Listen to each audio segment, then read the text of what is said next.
ज़ियारत में। ये वो जगह है जहाँ पे कल पाकिस्तान की सिक्योरिटी फोर्सेस के ऊपर हमला हुआ और दो मुख्तलिफ वाक़यात में 6 के करीब जो FC एहलकार थे वो शहीद हो गए। एक वीक के अंदर 2 हमले हुए और जहाँ पे हिंदुस्तान ने इफ़ेक्टिवली हाथ हमें दिखाया है, हमें नुकसान पहुँचाया है, उस पे जो वाक़या हुआ बहुत अफसोसनाक है। वहाँ पे हमारे नौजवान फिर शहीद हुए हैं। जिनको रॉ मुसाद वो मिल के चलाते हैं, फंडिंग भी करते हैं, असला भी देते हैं, ट्रेनिंग भी देते हैं। लेकिन हम बलूचिस्तान में ही वो सुन रहे हैं ना, कोई अड्डे वड्डे ड्रोन वहां से हाँ, उड़ेंगे। ये देखिए ना, जब आप ड्रोन उड़ाएंगे तो सर फिर उधर से फूल तो नहीं ना आएंगे। 50 से ज्यादा जो बलोच लीडर जो दुनिया भर में पाकिस्तान के खिलाफ प्रोपोगंडा करते हैं, उनके पास इंडियन पासपोर्ट्स हैं, स्विट्जरलैंड में बैठे हैं, इंडियन पासपोर्ट्स हैं उनके पास, नो डाउट। इंडिया से वो ट्रेनिंग लेते हैं, इंडिया से वो पैसे लेते हैं।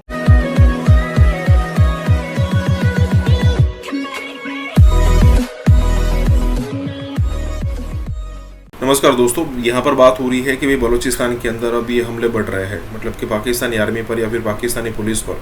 अब पुलिस का तो इतना ज़्यादा रोल रहता नहीं है क्योंकि ये जो बलोच लोग हैं वो पुलिस वाले को तो टिकने ही नहीं देते, लेकिन पाकिस्तानी आर्मी भी कई बार जब वहाँ पर राउंड लगाने जाती है बलूचिस्तान के अंदर या फिर उनको पता नहीं होता और पूरी की पूरी जीप होती है या फिर पूरा जो व्हीकल होता है उसको यहाँ पर मतलब गायब कर दिया जाता है या फिर कहीं कि उसको बम से उड़ा दिया जाता है, जिसमें ID का खास करके यूज़ होता है। कहने का मतलब ये है कि धीरे धीरे बलूचिस्तान वाली जो एक मूवमेंट है वो बढ़ रही है और उनको एक्सटर्नल सपोर्ट भी मिल रहा है, क्योंकि पिछले अगर 1-2 सालों से देखो तो ये मूवमेंट और यहाँ पर वायलेंट हो रही है और पाकिस्तानी आर्मी कई बार यहाँ पर टारगेट में आ चुकी है। हालांकि जिस तरीके से पहले पाकिस्तानी आर्मी यहाँ पर बलूच लोगों को उठाकर यहाँ पर उन पर जो जुल्म करती थी वो नहीं कर पाती है, क्योंकि बलूचिस्तान बहुत बड़ा एरिया है और उसमें उनको ढूंढना इतना आसान नहीं है। यहाँ पर यही बात हो रही है। इसी के साथ ये वीडियो शुरू करते हैं। भारत में ये वो जगह है जहाँ पे कल पाकिस्तान की सिक्योरिटी फोर्सेस के ऊपर हमला हुआ और दो मुख्तलिफ वाक़यात में 6 के करीब जो FC एहलकार थे वो शहीद हो गए। पिछले तकरीबन गुज़िश्ता 15 से 20 दिन पहले एक वीक के अंदर 2 हमले हुए और उसमें लोग भी शहीद हुए, 6 लोग एक जगह पे शहीद। आपको पता है कि अफगानिस्तान के साथ जो हमारा जो बॉर्डर लगता है, ये इलाका जो हमारा है ये कुछ थोड़ा ऐसा इलाका है जहाँ से लोग आते हैं अंदर, हिट करते हैं। चमन वाली साइड की बात करें। चमन के साथ सर और भी लगता है। चमन है, स्पिन बुलदाक है, कंधार से लेके चमन तक। कंधार से अगर आगे हम चलते हैं तो चमन तक का इलाका ऐसा ही है। दाखिल होते हैं, हिट करते हैं, वापस चले जाते हैं। और ये हमारी वो जो है एक ऐसी बैली है, ऐसा पेट हमारा जो नरम है और जहाँ पे हिंदुस्तान ने इफ़ेक्टिवली हाथ हमें दिखाया है, हमें नुकसान पहुँचाया है। उस पे जो वाक़या हुआ है बहुत अफसोसनाक है। वहाँ पे हमारे नौजवान फिर शहीद हुए हैं।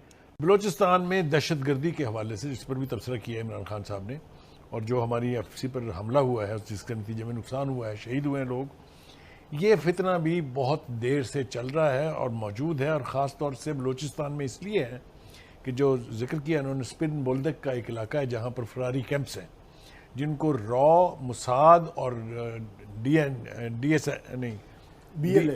नहीं वो जो BLA एलिमेंट जो उनकी खुफिया एजेंसी है, जो खुफिया एजेंसी है, अफगानिस्तान की जो खुफिया एजेंसी है, DNA something like that, not DNA, DSN के समथिंग इस तरह का नाम है उसका। वो मिल के चलाते हैं, फंडिंग भी करते हैं, असला भी देते हैं, ट्रेनिंग भी देते हैं।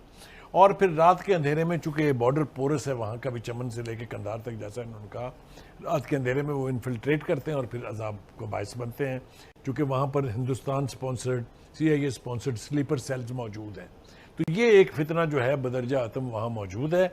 और ये अगर आप ईरान और मंद वाला बॉर्डर भी ले लें ना, तो उस एरिया में भी यही इंसर्जेंसी होती रहती है। और जिस आप इंडिया की बात कर रहे थे उसका नाम NDS है, NDS अफगानिस्तान की, ठीक है।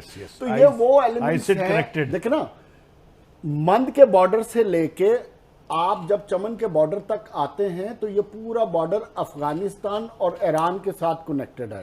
और इसमें सबसे इंपॉर्टेंट जो बात है वो ये है कि जो BLA के एलिमेंट हैं, जो अपने आप को बलूचिस्तान लिबरेशन आर्मी की बात करते हैं, गिने चुने लोग हैं, इनको सपोर्ट करता है इसी बॉर्डर बेल्ट में इंडियंस के जो स्लीपर सेल्स बने हुए। इंडिया ने जब पिछले दौर में उधर कॉन्सुलेट्स में बैठ के बाकायदा इस चीज को मॉनिटर करके इस्टेब्लिश किया था। उनका ऑब्जेक्टिव क्या है? ऑब्जेक्टिव सिर्फ एक है कि बलूचिस्तान में अमन ना हो। क्यों?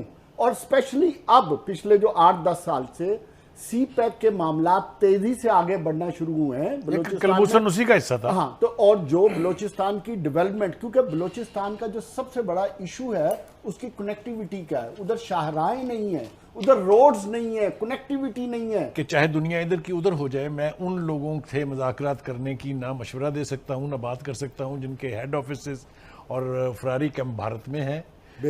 अगर आप नाम लेना चाहते हैं तो मैं आपको नाम ले देता हूँ। 50 से ज्यादा जो बलोच लीडर जो दुनिया भर में पाकिस्तान के खिलाफ प्रोपोगंडा करते हैं, उनके पास इंडियन पासपोर्ट्स हैं, में बैठे हैं, इंडियन पासपोर्ट्स हैं उनके पास। इंडिया से वो ट्रेनिंग लेते हैं, इंडिया से वो पैसे लेते हैं। पूरे का पूरा कलभूषण का नेटवर्क जो है उसके अंदर BSO के और BLA के इनके सारे बंदे जो हैं वो इन्वॉल्व हैं। उनसे मुज़ाकरात की मुशावरत मैं नहीं दे सकता।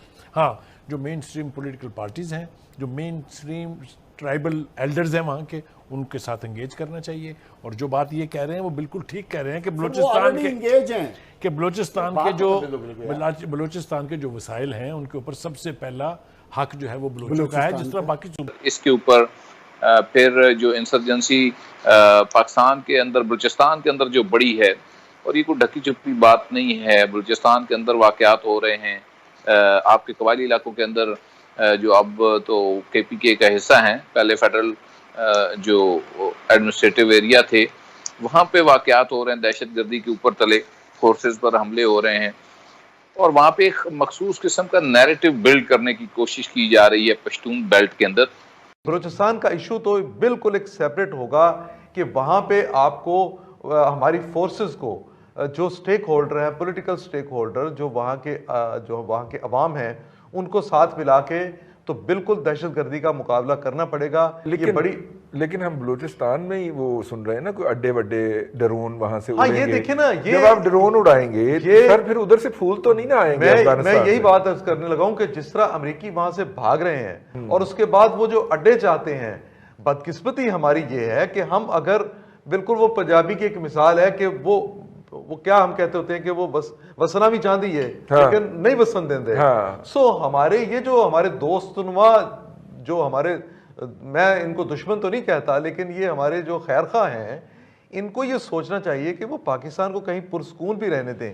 उन्होंने अगर अड्डे ही तलाश करने हैं तो सेंट्रल एशिया की तरफ निकल जाएं, तो वहां से वो अड्डे ले लें। अब आपको वहां पे नया अपना एयरबेस भी बनाना पड़ रहा है। आप वहां पे अगर अड्डे देते हैं और वो सिचुएशन पैदा करते हैं और सामान जो है वो निकाल के वो किर्गिस्तान के रास्ते ले जा रहे हैं, हाँ, इसका मतलब है कुछ उनको भी बख्श जाएंगे। ये सामान दी बारी आई तो उधरों ले गए, नहीं ठीक है सर। तो मेरा अपना ख्याल है कि किसी भी कीमत पर एक तो ये है कि पाकिस्तान को उस जंग से और उस सिचुएशन से जो अफगानिस्तान में, मेरे अपने ख्याल के मुताबिक जंग नहीं बल्कि खाना जंगी जो अफगानिस्तान के अंदर नई शुरू होने के बहुत ज्यादा इम्कानात हैं, पाकिस्तान को उससे दूर रहना चाहिए। अफगानिस्तान के तालिबान की तरफ से जो पिछले दिनों एक बयान आया था, वो महज बयान नहीं था, वो वार्निंग थी, धमकी थी। एक तो हमारे वो दुश्मन हैं जो अफगानिस्तान के अंदर से यहाँ पे आके तो हमले करते हैं, दूसरे कहीं हम अपने इन दोस्तों को जिन्हें हम तालिबान कहते हैं और जिनके जरिए हम स्ट्रेटेजिक डेप्थ अपनी तलाश करते रहे हैं कई दहाइयाँ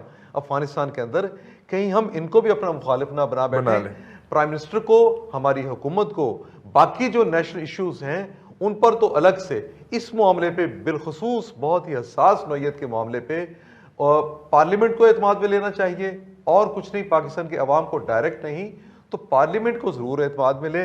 मुझे यूं लग रहा है कि पाकिस्तान में बाकी पॉलिटिकल पार्टीज को, कुछ अफराद को तो पता हो सकता है, लेकिन पॉलिटिकल पार्टीज को या कलेक्टिव विजडम इसमें हम इस्तेमाल नहीं कर रहे, हम इनफरादी तौर पे फैसले कर रहे हैं जिनका नतीजा हमने माजी में भी गलत देखा है और आइंदा भी इसका नतीजा गलत ही